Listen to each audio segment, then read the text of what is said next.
no ha pasado. Pero lo cierto es que eso está cambiando vertiginosamente, y aunque existen robots en las fábricas automotrices hace 50 años, esto se va a acelerar cada vez más por dos motivos. Muchos más, pero les cito dos importantes. Los robots son cada vez más baratos y cada vez más inteligentes. Un robot en una fábrica automotriz china hace 10 años costaba el equivalente a 5.2 años del sueldo de las prestaciones de un trabajador en esa misma fábrica. 5 años y pico. Hoy día cuesta exactamente lo mismo, y en algunos casos cuesta menos que un trabajador industrial en esa misma fábrica. Y repito, el robot trabaja 3 turnos seguidos, no pide vacaciones, no pide aumento de sueldos. Para muchos empleadores es el empleado ideal.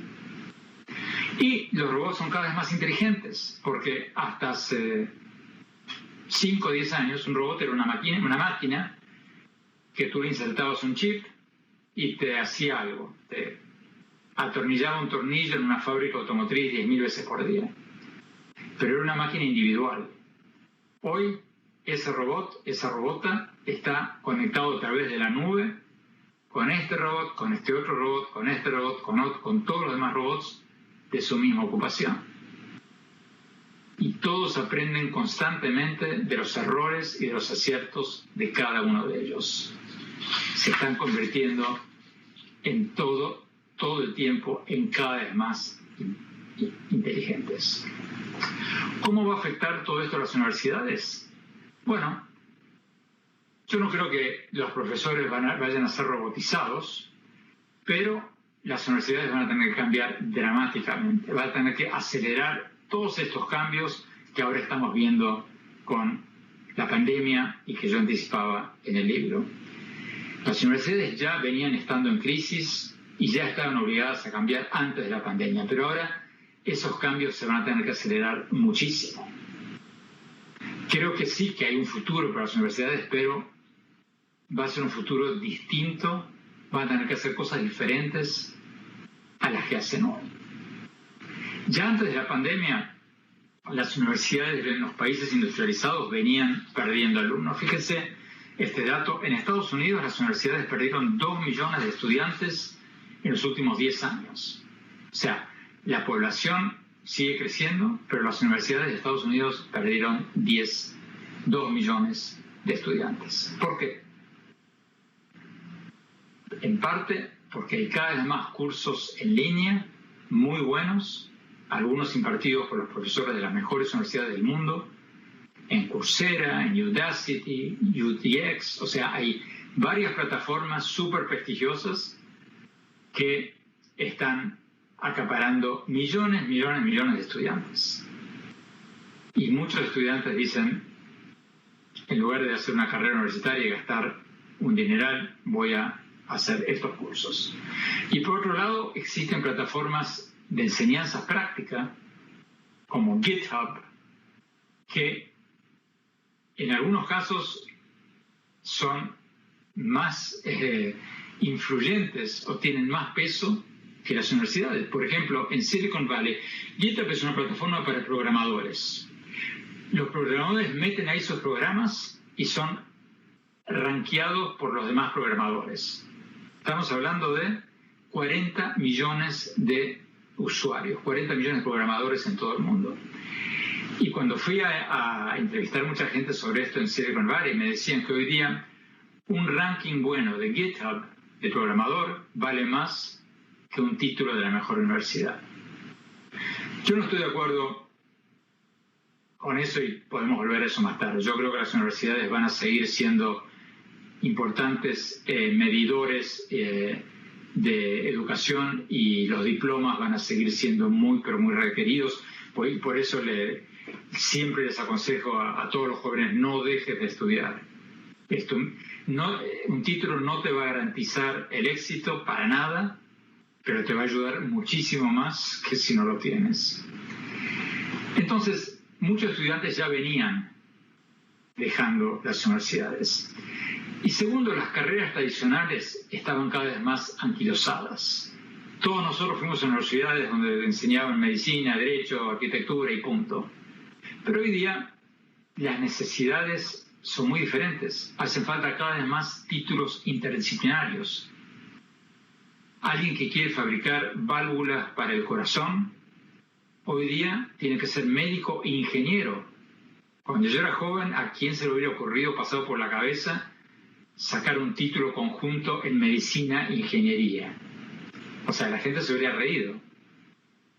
Hoy en día, si tú quieres ser un urbanizador del futuro o un arquitecto en el mundo que se viene, tienes que estudiar el ambiente, el medio ambiente.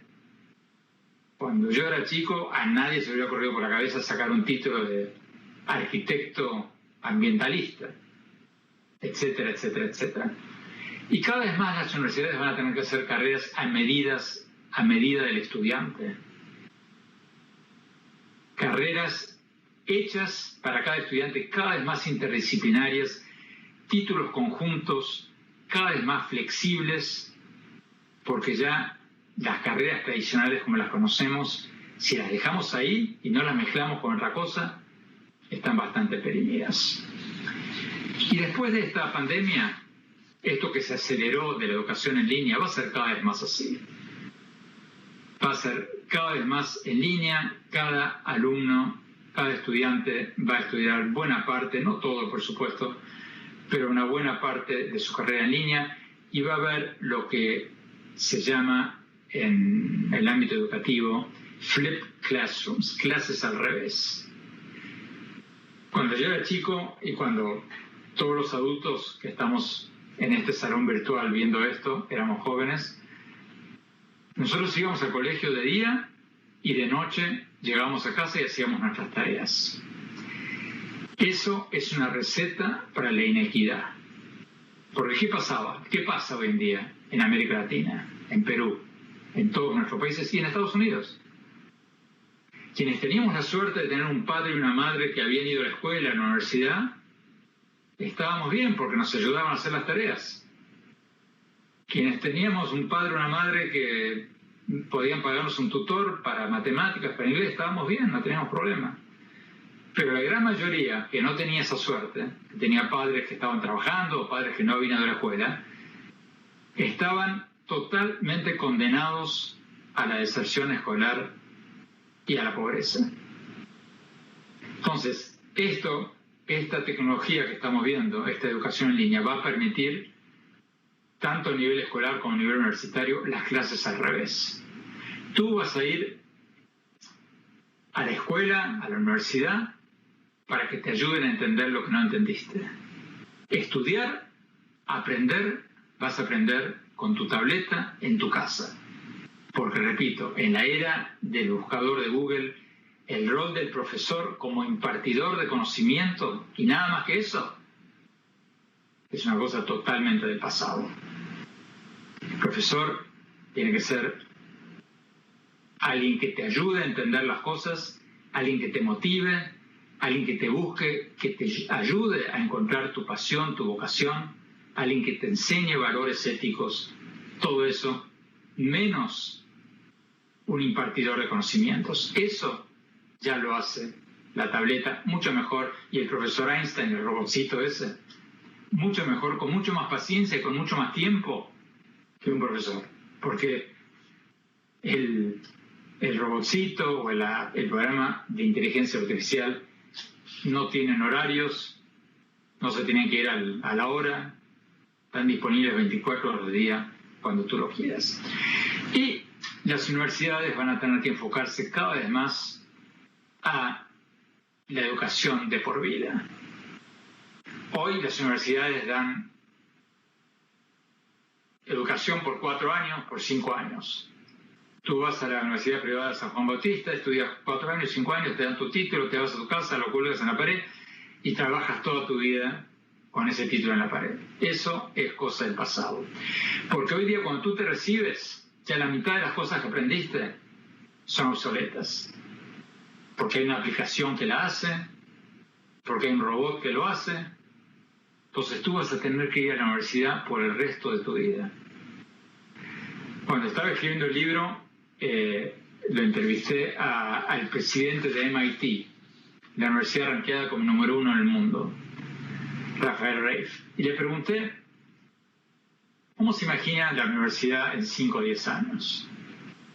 Y él me dijo, va a ser como una suscripción vitalicia a una revista.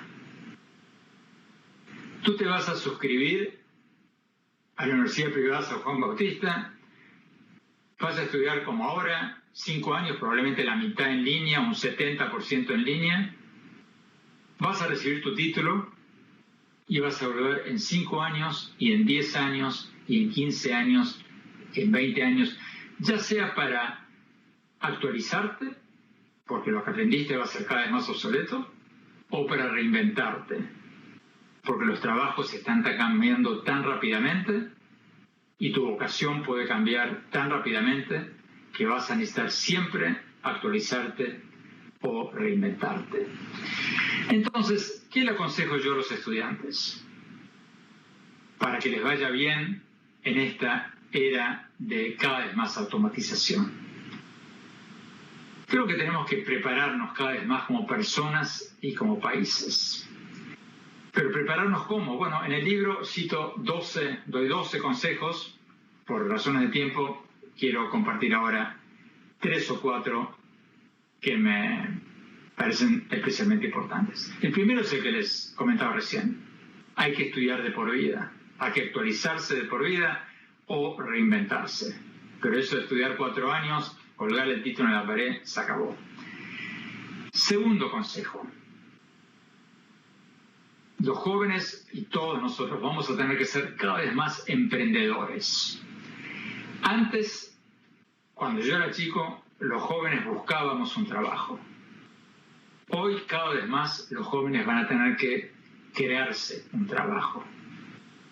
Esto parece una cosa terrible, apocalíptica, pero no, al contrario, es bueno. Porque, mira, según varios estudios, y uno en especial del Foro Económico Mundial, entre el 75 y el 80% del mercado laboral en los países industrializados en el 2030, los trabajos van a ser hechos por trabajadores independientes o temporales, subcontratistas. Si tú eres arquitecto, si tú eres arquitecta, no vas a trabajar probablemente para una firma, una empresa de arquitectos, vas a ser un subcontratista, vas a trabajar flexiblemente para esa empresa. Y eso es bueno porque cada vez más gente va a poder trabajar por cuenta propia.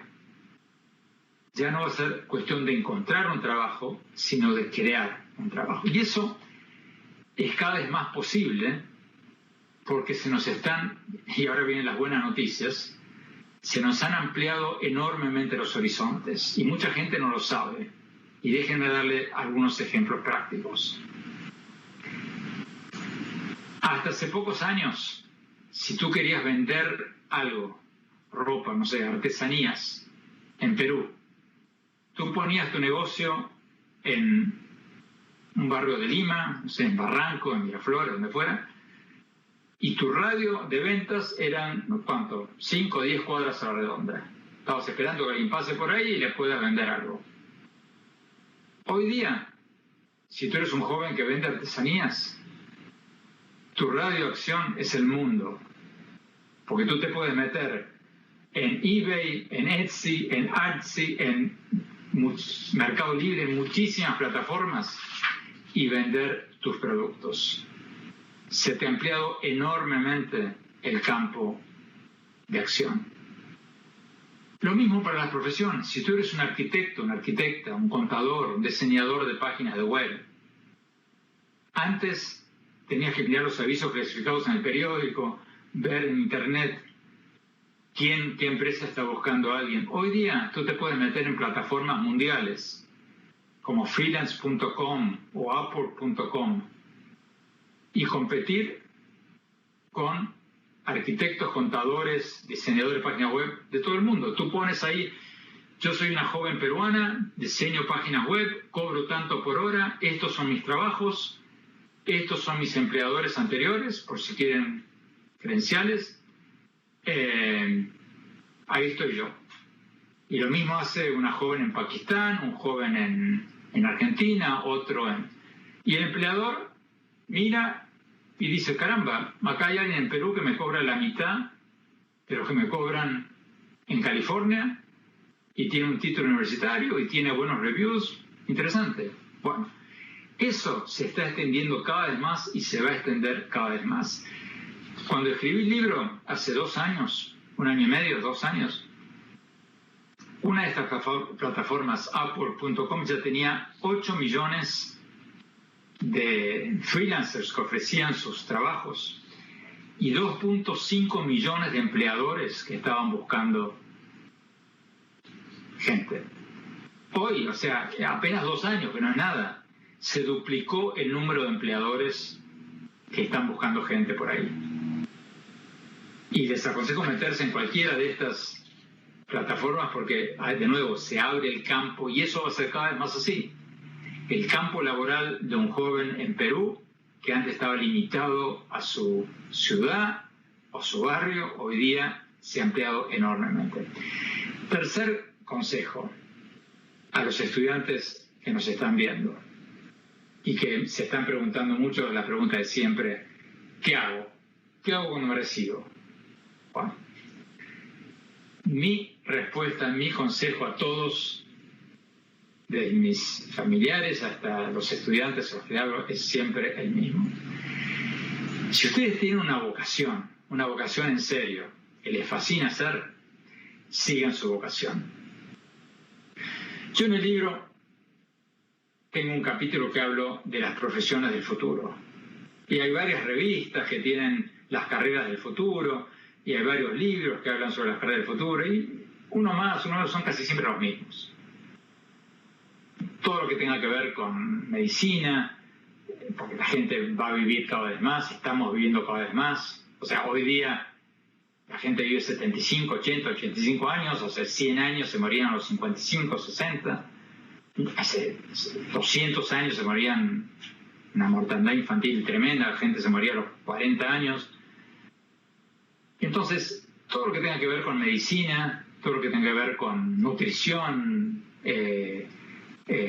psicología, psiquiatría, bueno, todo lo que tenga que ver con el cuerpo y la mente, eso va a tener un futuro cada vez mayor. Lo mismo con los analistas de datos, con todo lo que tengo. Bueno, hay listas como la que yo doy, muy concretas sobre las profesiones del futuro. Pero yo digo, si tú tienes una vocación, si tú quieres ser electricista y te encanta todo lo que sea el cablerío y estás dispuesto a trabajar 24 horas por día, mi consejo: sé electricista, porque vas a ser el mejor electricista o la mejor electricista de tu barrio, de tu ciudad, y vas a montar una empresa y te va a ir fenómeno. Vas a trabajar 18 horas por día, te va a gustar lo que haces, lo vas a hacer mucho mejor que si eres un analista de datos de ganado. Y les cuento una anécdota de cuando estaba escribiendo el libro. Yo entrevisté a uno de los gurúes de Silicon Valley. Le pregunté sobre esto y él, por supuesto, me dio su lista de las profesiones del futuro. Analista de datos, programador, todas las de siempre. Y al final me dijo: mi consejo a los jóvenes es: busca las olas del futuro, las profesiones del futuro, elige una y surféala. Yo no estoy de acuerdo con eso. Yo les digo a los jóvenes algo que construye sobre eso.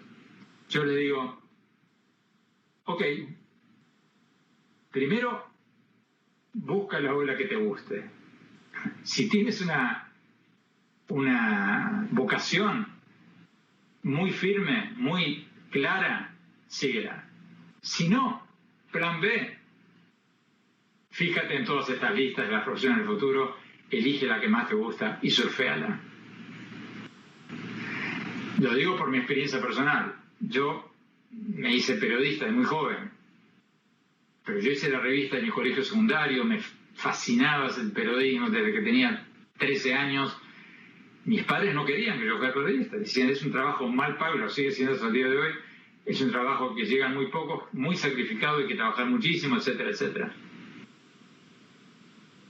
Y toda la gente que conozco que le ha ido bien en sus carreras es porque les gusta lo que hacen. Muchos profesores podrían hacer muchísimo más dinero si fueran programadores de computación o lo que sea, y enseñan porque quizás ingenuamente, como yo, quizás ingenuamente, creamos que podemos moldear el mundo un poco para bien. Entonces, primer consejo, segundo, no sé por cuál voy, sigan su vocación.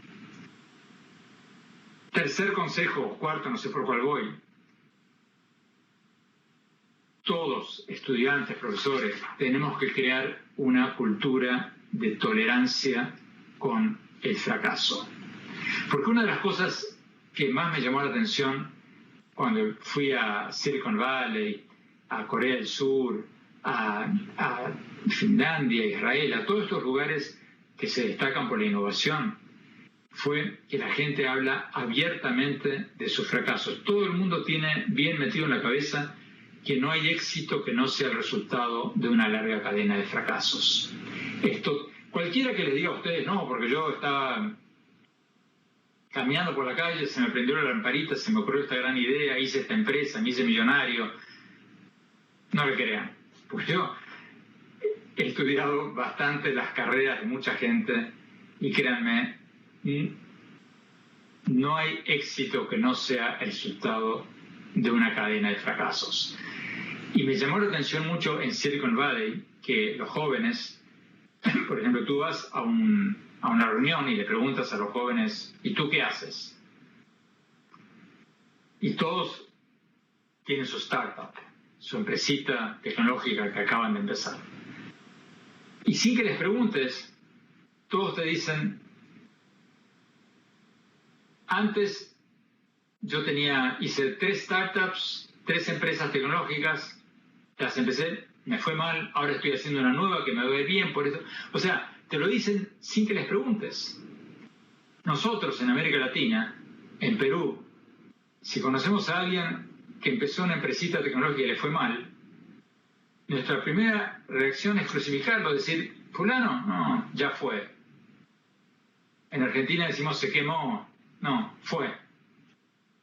Todo lo contrario de lo que ocurre en las culturas creativas.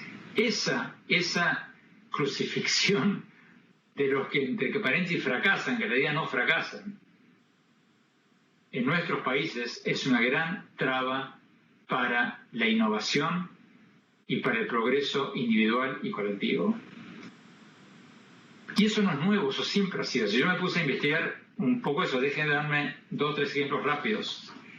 Thomas Alva Edison, el creador de la lamparita eléctrica, el pionero de la... Bueno,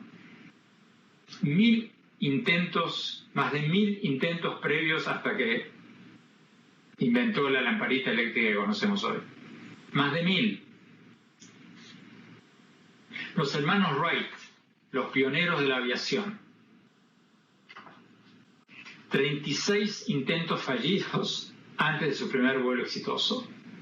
El avioncito levantaba vuelo 1 metro, 2 metros, ¡pum!, se caía. Y se murieron varios en el intento. 36 intentos fallidos de los hermanos Wright antes de que su avión levantara vuelo exitosamente. Henry Ford, el pionero del auto producido en serie, ¿por qué llamó su primer auto, su primer prototipo, el Ford T? Porque empezó con el Ford A, con el Ford B, con el Ford C, con el T. 19 intentos fallidos hasta que llegó con su prototipo del Ford T. Entonces tenemos que crear una cultura de tolerancia social con el fracaso individual, especialmente en nuestros países en América Latina.